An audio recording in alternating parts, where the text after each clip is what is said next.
ଏ ସଭାରେ ପ୍ରିୟ ସଭାପତି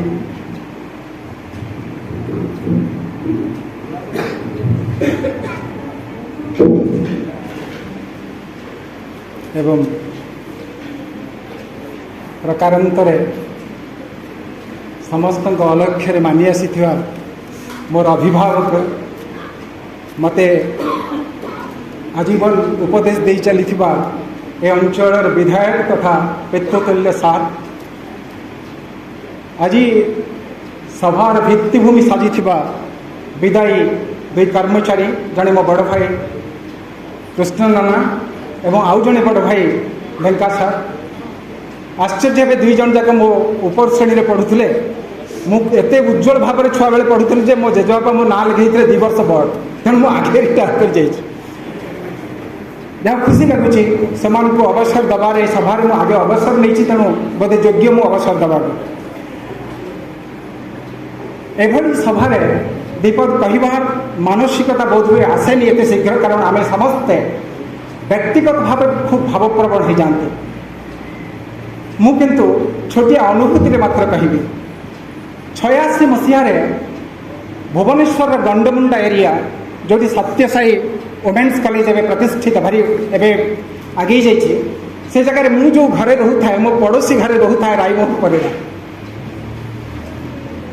ଅନେକ ସମୟରେ ତା ରୁମ୍ର ଦାମ ଥାଏ 125 ଟଙ୍କା, ମୋ ରୁମ୍ର ଦାମ ଥାଏ 75 ଟଙ୍କା।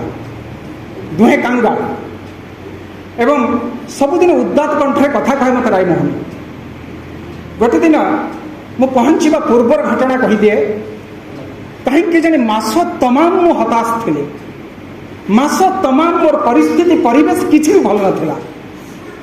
ଘରେ ତ ମୋତେ ପାଠ ପଢ଼ଉନଥିଲେ, ତା କାରଣ ମୋର 3 ଭାଇ, ଅପର ଭାଇ ଏବଂ କକା 2 ଜଣ ପଢ଼ୁଥିଲେ। ବାପା ବାରମ୍ବାର ମୋତେ ବଣକୁ ନେଇଯାଆନ୍ତି, କାହା ଘରେ ପୂଜା କରେ, ତେଣୁ ବାପା କହୁଥିଲେ ତୁ ପଢ଼ ନା। ମୁଁ ଜିଦ୍ କରିକି ପାଠ ପଢ଼ୁଥାଏ। ତେଣୁ ଏଇ ଅଭାବ ଭିତରେ ପାଠ ପଢ଼ିବା ଭିତରେ ସେଇ ମାସଟା ଥିଲା ମୋର ସବୁଠୁ ସାଂଘାତିକ ମାସ। ମୁଁ ଗୋଟେ ଦିନ ଭାବିଲି ଯେ କ'ଣ ଗୋଟେ କରିବାକୁ ପଡ଼ିବ। ସେଦିନ ସନ୍ଧ୍ୟାରେ OMP ଛକ ରେଭେନ୍ସା ଯିବା ଓଭରବ୍ରିଜ୍ ସେତେବେଳକୁ ତିଆରି ହେଇथा। ଟିକେ ଅଳ୍ପ ଫିସ୍ ଫିସ୍ କୁଣ୍ଡା ଝଡ଼ା ବର୍ଷା ହେଉଥା, ଟିକେ ଥଣ୍ଡା ଲାଗୁଥା। ମୁଁ ତା ଉପରେ ଘଣ୍ଟାଟେ ଠିଆ ହେଇଛି। ତଳୁ ଗୋଟେ ଲୋକ ମୋତେ ଡାକ ପକେଇଲା, ହେ ହେଠି କ'ଣ କରୁଛୁ? ମୋତେ କେହି ଯଦି ଟିକେ ଚାରିତ୍ରିକ ଆକ୍ଷେପ କରେ ମୁଁ ସହିପାରିନି। ମାନେ କ'ଣ ହେଲା ନା ତଳକୁ ଆଇଲୁ? ମୁଁ ତଳକୁ ଗଲା ବେଳକୁ ସେ ବାଦାମ ବାଲାଟେ ମୋତେ କହିଲା, ସେଠି କାହିଁ ଠିଆ ହେଇଥିଲୁ? ମୁଁ କହିଲି ମୁଁ ତ ଚୋର ନୁହେଁ, ଠିଆ ହେଇଥିଲି। ନାଇଁ ମୋତେ କ'ଣ କାହିଁକି ଠିଆ ହେଇଥିଲୁ? ମାନେ କିଛି ନାହିଁ। କହିଲେ ତୁ ସୁଇସାଇଡ୍ କରିବୁ କି? ମୁଁ ହଠାତ୍ ଭାବିଲି ଏ ଲୋକଟା ଜ୍ୟୋତିଷ କେମିତି ଜାଣିଲା? ମୁଁ ପ୍ରକୃତ ଠିଆ ହେଇଥିଲି ସୁଇସାଇଡ୍ କରିଦେବା।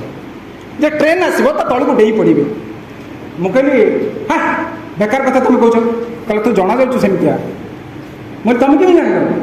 କହିଲେ ବାବୁରେ 20 ବର୍ଷ ତଳେ ହତାଶ ହେଇକି ମୁଁ ଟ୍ରେନ୍ ଲାଇନ୍ରେ ଶୋଇପଡ଼ିଥିଲି। ଦୁର୍ଭାଗ୍ୟ ମୁଁ ବଞ୍ଚିଗଲେ, ଗୋଡ଼ 2ଟା କଟିଗଲା। ଜାଣିଛୁ, ଯେଉଁମାନେ କାମ ନ କରିପାରନ୍ତି ସେଇମାନେ ପଙ୍ଗୁ। ମୁଁ ଏବେ ପଙ୍ଗୁ ନୁହେଁ, ଏବେ ଗୋଡ଼ 2ଟା କଟିଯାଇଛି, ମୁଁ ସଚଳ। କିନ୍ତୁ ଯେତେବେଳେ ଗୋଡ଼ କଟିନଥିଲା ସେତେବେଳେ ପଙ୍ଗୁ ଥିଲି, କାରଣ ମୋର ଜୀବନକୁ ସାମ୍ନା କରିବାର, ଚ୍ୟାଲେଞ୍ଜ କରିବାର ମୋର ଗୋଟେ ମାନସିକ ଅବସ୍ଥା ନଥିଲା। ମୁଁ ଫେରି ଆସିକି ରାତିରେ ଯେତେବେଳେ ରାଇମୋହନ ପରିଡ଼ାକୁ କହିଲି, ରାଇ ବୁଝିଲୁ ନା, ଆଜି ଗୋଟେ ଏମିତି ମୁଣ୍ଡରେ ପଶିଲା, ବହୁତ ହତାଶ ଲାଗିଲା, କାନ୍ଦ ଲାଗୁଛି, ଭାଇ ସୁଇସାଇଡ୍ କରିବାକୁ ବସିଥିଲି। ଭାରି ଉଦାତ୍ତ କଣ୍ଠ କହିଥିଲେ, ତୋତେ ଲାଜ ଲାଗୁନି? ଜୀବନଟାକୁ ସାମ୍ନା କରିପାରୁନୁ? ଠିକ୍ ମୋ ଭିତରେ ଗୋଟେ ଦମ୍ଭ ପଡ଼ି ଆସିଥିଲା। ସେ ରାଇମୋହନ ଏବେ ମରିଯାଇଛି ଏବଂ ସେତିକି ବେଳେ ଏ କଥା ମୋର ମନେ ପଡ଼ୁଛି। ଫେରି ଆସିବାର ପର ମାସରେ ଆମ ଗାଁ ମୋ ଘର ପାଖରେ ଗୋଟେ ଭଙ୍ଗା ଦେଉଳ ଅଛି, ତା ପାଚେରୀ ଉପରେ ମୁଁ ବହୁତ ସମୟରେ ବସେ। କୃଷ୍ଣନା ଦେଖିଛନ୍ତି। ଏବଂ ହଠାତ୍ ଦିନେ ଦେଖିଲି କିଛି ତଳ ଶ୍ରେଣୀର ଲୋକ ଗୋଟେ ଘୁଷୁରୀ ମାରିବା ପାଇଁ ତାକୁ ବାନ୍ଧୁଛନ୍ତି। 10 ଜଣ ପାଖାପାଖି ଲୋକ, 4ଟା ଯାକ ଗୋଡ଼ ବାନ୍ଧି ଦେଇଛନ୍ତି ଗୋଟେ ବିରାଟ କାଠରେ ଏବଂ କାଠଟାକୁ ଓହଳିଛନ୍ତି, ଏପଟରୁ 5 ଜଣ, ସେପଟରୁ 5 ଜଣ। ମୁଁ କହିଲି କ'ଣ କରିବ? ନା ମାରିବୁ। ବୋଲେ ତ କାଟି ଦେଉନ। ନାଇଁ ସେମିତି ଘୁଷୁରୀ ମାରି ହୁଏନି, ଘୁଷୁରୀଟା ବହୁତ ଟାଣୁଆ ଯିବ। ବୋଲେ କ'ଣ କରିବ? ନାଇଁ ପୋଖରୀରେ ମାରିବୁ। 5 ଜଣ ସେପଟ ଲୋକ, ଏପଟ 5 ଜଣ ଲୋକ ଗଳଦ୍ଘର୍ମ ଉଦ୍ୟମ କରିକି ତାକୁ ଯେତେବେଳେ ପୋଖରୀ ପାଣିରେ ମାରୁଥାନ୍ତି, ସେ ଦୃଶ୍ୟ ମୁଁ ଦେଖୁଥାଏ, ମୋ ଦେହ ଶିଖି ଉଠେ। ଏମିତି କାହିଁକି ମାରୁଛ? ନାଇଁ ମାରିଲେ ଖାଇବୁ। ଅଧଘଣ୍ଟେ ପାଖାପାଖି ସେମାନେ ପରିଶ୍ରମ କରିଛନ୍ତି ଘୁଷୁରୀକୁ ମାରିଦେବାକୁ। ଆଉ ଘୁଷୁରୀ ଛଟପଟ ହେଉଥାଏ, ଉଠେଇ ପକାଉଥାଏ ତା ଭିତରୁ ବଞ୍ଚିବାର ଆପ୍ରାଣ ଉଦ୍ୟମ କରିକି। ମୁଁ ସେ ଦୃଶ୍ୟଟା ଏବେ ବି ମନେ ପଡ଼େ। ଅଧଘଣ୍ଟେ ପରେ ସ୍ତିମିତ ହେଇଗଲା ତା ଶରୀର ଆଉ ଘୁଷୁରି ମରିଗଲା। ଏମାନେ ଭାରି ଖୁସିରେ ପଳେଇ ଆସିଲେ ଏବଂ ଯେ ଜିତିଗଲେ ବୋଲି ଗଡ଼। କିନ୍ତୁ ମୋ ଭିତରେ ଦୁଇଟା କଥା ମୋ ମୁଣ୍ଡରେ ପଶିଗଲା।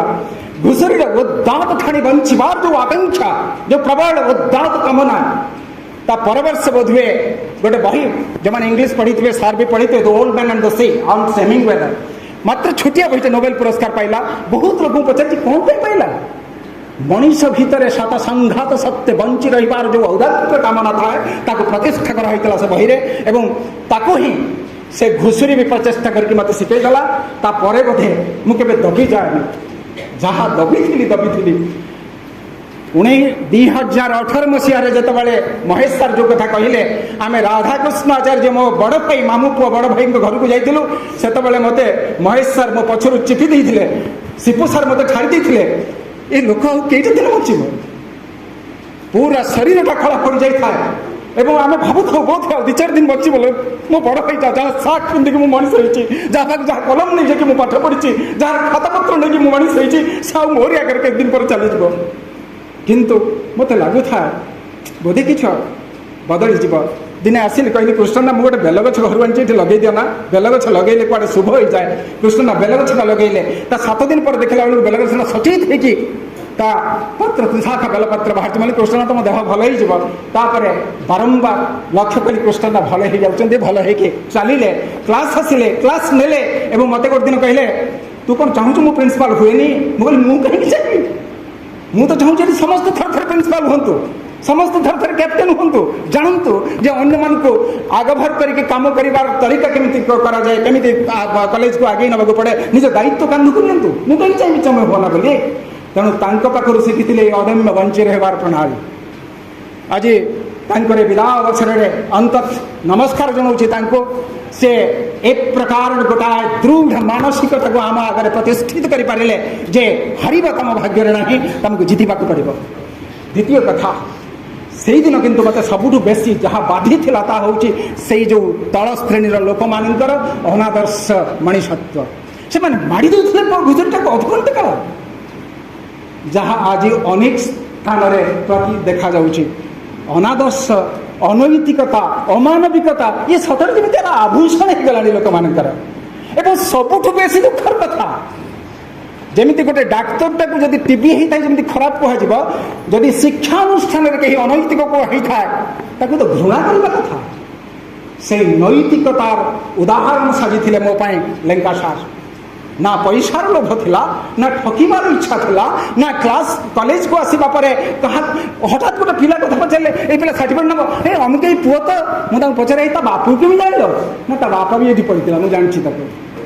ଏଇ 2 ଜଣଙ୍କୁ ଆଜିର ଏଇ ବିଦାୟ ଅବସରରେ ମୁଁ ଅତି କମ୍ରେ ଏତିକି କହିବି ଯେ ସେମାନଙ୍କ ପରବର୍ତ୍ତୀ ଜୀବନ, ଅବସରୋତ୍ତର ଜୀବନ ସୁଖମୟ ହେଉ, ଐଶ୍ୱର୍ଯ୍ୟମୟ ହେଉ ଏବଂ ସେମାନେ ନିରୋଗ ପ୍ରଲମ୍ବିତ ଜୀବନ ଜିଅନ୍ତୁ, ଏହିତକ ପ୍ରାର୍ଥନା କରି ଆପଣମାନଙ୍କୁ ଧନ୍ୟବାଦ ଜଣାଇ ମୋ ବକ୍ତବ୍ୟ ଶେଷ କରୁଛି। ଧନ୍ୟବାଦ, ନମସ୍କାର।